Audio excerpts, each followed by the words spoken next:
क्या आपने कभी सोचा है कि इस ब्रह्मांड में सबसे आकर्षक, सबसे ज्ञानी, सबसे सशक्त कौन है? क्यों भगवान श्री कृष्ण को पूर्णावतार कहा जाता है? उनकी महानता का रहस्य छिपा है उनकी 16 दिव्य कलाओं में। आज हम जानेंगे इन 16 कलाओं का गूढ़ रहस्य और इनका हमारे हर जीवन पर कितना गहरा प्रभाव है। राधे राधे। सनातन शास्त्रों में कला का अर्थ केवल चित्र, संगीत या नृत्य तक सीमित नहीं है। यह हमारे स्वभाव, हमारे गुणों और हमारे भीतर दिव्यता के स्तर को दर्शाती है। कहा जाता है, साधारण मनुष्य में 5 कलाएं, श्रेष्ठ में 8, परंतु श्री कृष्ण में पूर्ण 16 कलाएं। ये कलाएं उसी प्रकार हैं जैसे चंद्रमा अमावस्या से बढ़कर पूर्णिमा की पूर्णता तक पहुंचता है। अमावस्या है अज्ञान का प्रतीक, पूर्णिमा पूर्ण चेतना, पूर्ण जागृति, पूर्णतम प्रकाश। श्री संपदा, सच्ची संपत्ति, केवल धन और वैभव नहीं, बल्कि वह महानता जहां मन, वचन और कर्म समृद्ध हों।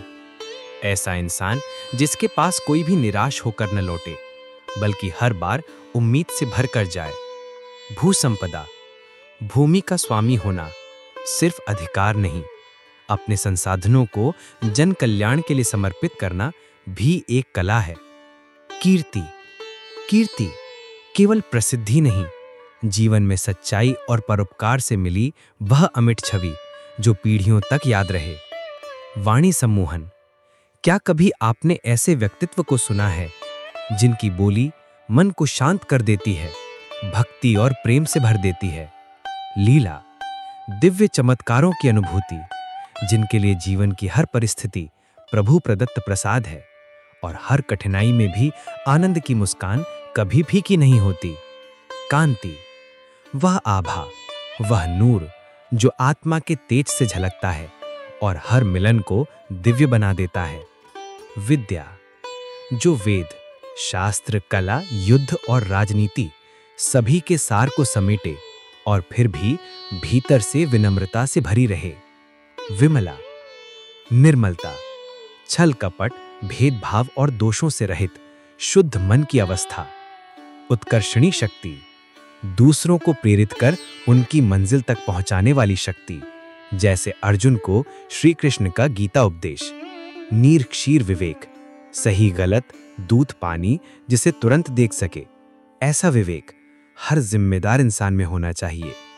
कर्मण्यता, करने वाला, न सिर्फ उपदेश देने वाला, ऐसा कर्मयोगी जो खुद मिसाल बने। योग शक्ति, आत्मा का परमात्मा से सच्चा मिलन, मन पर श्रेष्ठ नियंत्रण, यही असल योग शक्ति है। विनय, संपूर्ण शक्ति होते हुए अहंकार का नामो निशान नहीं, यही सच्चा विनय है। सत्य धारण, हर परिस्थिति में सत्य की राह, कठिनाइयों में भी ईमानदारी ना छोड़ना। आधिपत्य, प्रभाव ऐसा कि लोग अपनी मर्जी से सुरक्षित होकर उस छाया में आ जाएं, ये आधिपत्य है, जोर जबरदस्ती नहीं। अनुग्रह क्षमता, हर प्राणी का भला सोचना, सहायता करने की प्रवृत्ति, यही दूसरों के मन को जीतने का सार है। दोस्तों, अगर आपको इस दिव्य यात्रा में आनंद आया हो, अगर लगा कि मन को नई दिशा और उम्मीद मिली, तो आपसे विनती है, कृपया इस वीडियो को लाइक करें, अपने प्रियजनों और मित्रों के साथ शेयर करें और चैनल को सब्सक्राइब जरूर करें, ताकि ऐसे प्रेरणादायक विचार हर घर तक पहुंच सकें। नीचे कमेंट बॉक्स में जय श्री कृष्ण जरूर लिखें। आपके हर शब्द से ये आध्यात्मिक परिवार मजबूत होता है। आइए अब श्री कृष्ण के इस पावन मंत्र को सुनते हैं। ॐ कृष्णाय वासुदेवाय हरये परमात्मने प्रणतः क्लेशनाशाय गोविन्दाय नमो नमः। ॐ कृष्णाय वासुदेवाय हरये परमात्मने प्रणतः क्लेशनाशाय गोविन्दाय नमो नमः। ॐ कृष्णाय वासुदेवाय हरये परमात्मने प्रणतः क्लेशनाशाय गोविन्दाय नमो नमः। ॐ कृष्णाय वासुदेवाय हरये परमात्मने प्रणतः क्लेशनाशाय गोविन्दाय नमो नमः।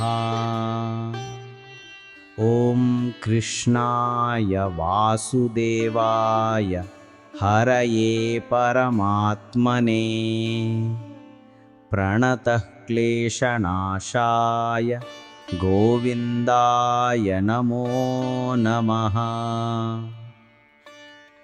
ॐ कृष्णाय वासुदेवाय हरये परमात्मने प्रणतः क्लेशनाशाय गोविन्दाय नमो नमः। ॐ कृष्णाय वासुदेवाय हरये परमात्मने प्रणतः क्लेशनाशाय गोविन्दाय नमो नमः। ॐ कृष्णाय वासुदेवाय हरये परमात्मने प्रणतः क्लेशनाशाय गोविन्दाय नमो नमः। ॐ कृष्णाय वासुदेवाय हरये परमात्मने प्रणतः क्लेशनाशाय गोविन्दाय नमो नमः। ॐ कृष्णाय वासुदेवाय हरये परमात्मने प्रणतः क्लेशनाशाय गोविन्दाय नमो नमः। ॐ कृष्णाय वासुदेवाय हरये परमात्मने प्रणतः क्लेशनाशाय गोविन्दाय नमो नमः। ॐ कृष्णाय वासुदेवाय हरये परमात्मने प्रणतः क्लेशनाशाय गोविन्दाय नमो नमः। ॐ कृष्णाय वासुदेवाय हरये परमात्मने प्रणतः क्लेशनाशाय गोविन्दाय नमो नमः। ॐ कृष्णाय वासुदेवाय हरये परमात्मने प्रणतः क्लेशनाशाय गोविन्दाय नमो नमः। ॐ कृष्णाय वासुदेवाय हरये परमात्मने प्रणतः क्लेशनाशाय गोविन्दाय नमो नमः। ॐ कृष्णाय वासुदेवाय हरये परमात्मने प्रणतः क्लेशनाशाय गोविन्दाय नमो नमः। ॐ कृष्णाय वासुदेवाय हरये परमात्मने प्रणतः क्लेशनाशाय गोविन्दाय नमो नमः। ॐ कृष्णाय वासुदेवाय हरये परमात्मने प्रणतः क्लेशनाशाय गोविन्दाय नमो नमः। ॐ कृष्णाय वासुदेवाय हरये परमात्मने प्रणतः क्लेशनाशाय गोविन्दाय नमो नमः। ॐ कृष्णाय वासुदेवाय हरये परमात्मने प्रणतः क्लेशनाशाय गोविन्दाय नमो नमः। ॐ कृष्णाय वासुदेवाय हरये परमात्मने प्रणतः क्लेशनाशाय गोविन्दाय नमो नमः। ॐ कृष्णाय वासुदेवाय हरये परमात्मने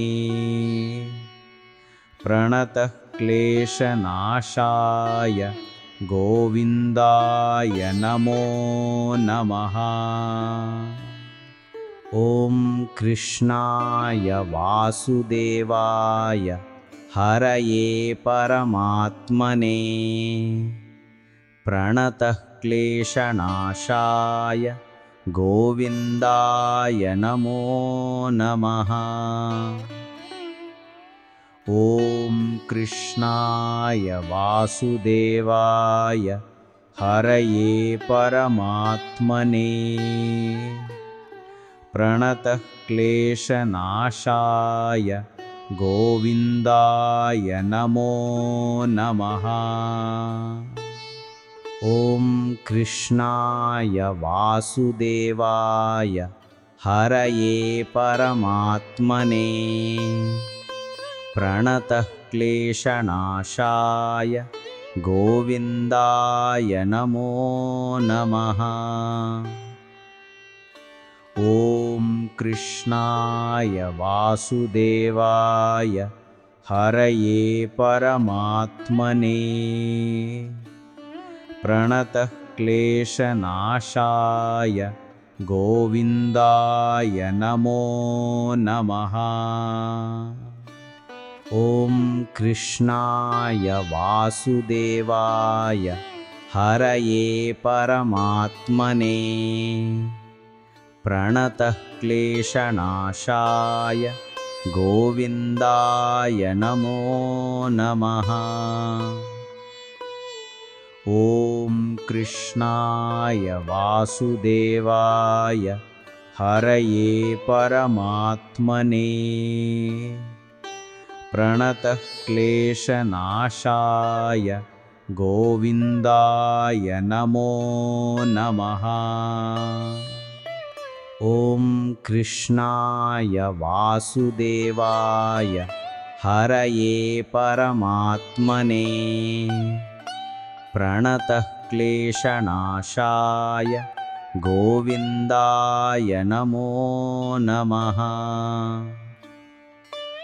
ॐ कृष्णाय वासुदेवाय हरये परमात्मने प्रणतः क्लेशनाशाय गोविन्दाय नमो नमः। ॐ कृष्णाय वासुदेवाय हरये परमात्मने प्रणतः क्लेशनाशाय गोविन्दाय नमो नमः। ॐ कृष्णाय वासुदेवाय हरये परमात्मने प्रणतः क्लेशनाशाय गोविन्दाय नमो नमः। ॐ कृष्णाय वासुदेवाय हरये परमात्मने प्रणतः क्लेशनाशाय गोविन्दाय नमो नमः। ॐ कृष्णाय वासुदेवाय हरये परमात्मने प्रणतः क्लेशनाशाय गोविन्दाय नमो नमः। ॐ कृष्णाय वासुदेवाय हरये परमात्मने प्रणतः क्लेशनाशाय गोविन्दाय नमो नमः। ॐ कृष्णाय वासुदेवाय हरये परमात्मने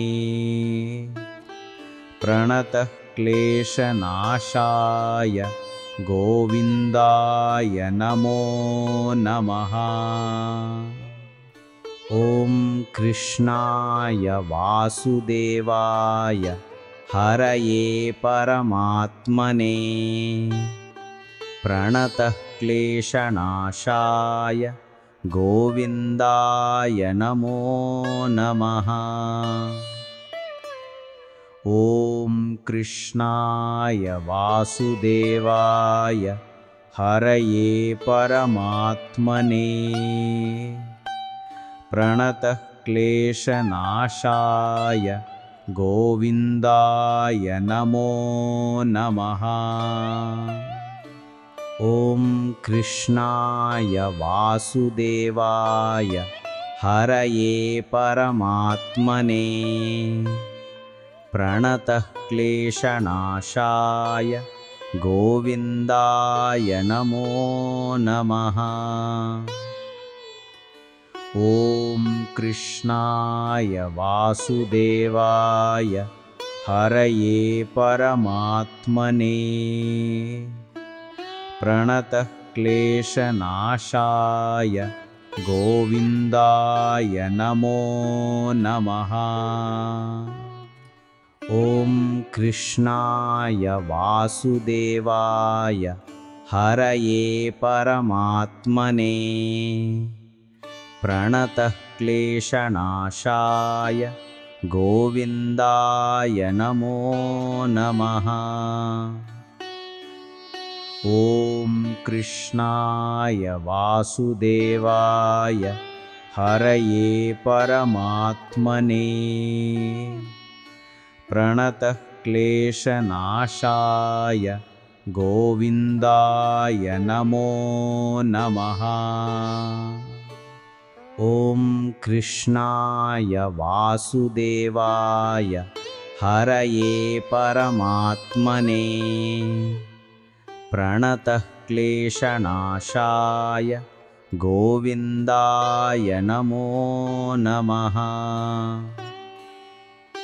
ॐ कृष्णाय वासुदेवाय हरये परमात्मने प्रणतः क्लेशनाशाय गोविन्दाय नमो नमः।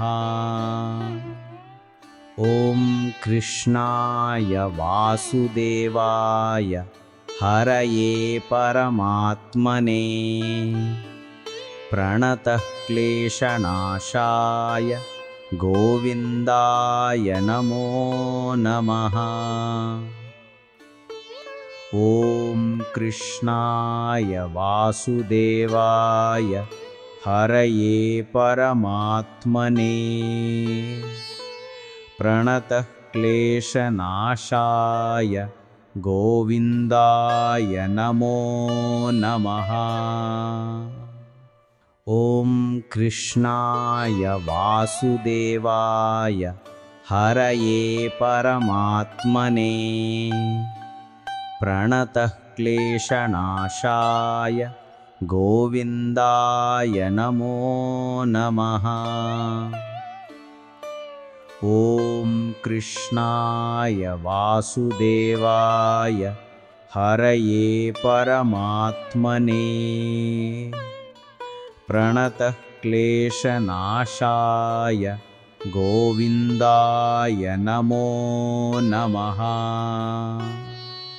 ॐ कृष्णाय वासुदेवाय हरये परमात्मने प्रणतः क्लेशनाशाय गोविन्दाय नमो नमः। ॐ कृष्णाय वासुदेवाय हरये परमात्मने प्रणतः क्लेशनाशाय गोविन्दाय नमो नमः। ॐ कृष्णाय वासुदेवाय हरये परमात्मने प्रणतः क्लेशनाशाय गोविन्दाय नमो नमः। ॐ कृष्णाय वासुदेवाय हरये परमात्मने प्रणतः क्लेशनाशाय गोविन्दाय नमो नमः। ॐ कृष्णाय वासुदेवाय हरये परमात्मने प्रणतः क्लेशनाशाय गोविन्दाय नमो नमः। ॐ कृष्णाय वासुदेवाय हरये परमात्मने प्रणतः क्लेशनाशाय गोविन्दाय नमो नमः। ॐ कृष्णाय वासुदेवाय हरये परमात्मने प्रणतः क्लेशनाशाय गोविन्दाय नमो नमः। ॐ कृष्णाय वासुदेवाय हरये परमात्मने प्रणतः क्लेशनाशाय गोविन्दाय नमो नमः। ॐ कृष्णाय वासुदेवाय हरये परमात्मने प्रणतः क्लेशनाशाय गोविन्दाय नमो नमः। ॐ कृष्णाय वासुदेवाय हरये परमात्मने प्रणतः क्लेशनाशाय गोविन्दाय नमो नमः। ॐ कृष्णाय वासुदेवाय हरये परमात्मने प्रणतः क्लेशनाशाय गोविन्दाय नमो नमः। ॐ कृष्णाय वासुदेवाय हरये परमात्मने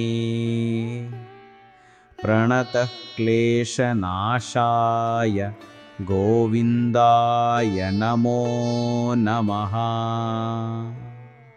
ॐ कृष्णाय वासुदेवाय हरये परमात्मने प्रणतः क्लेशनाशाय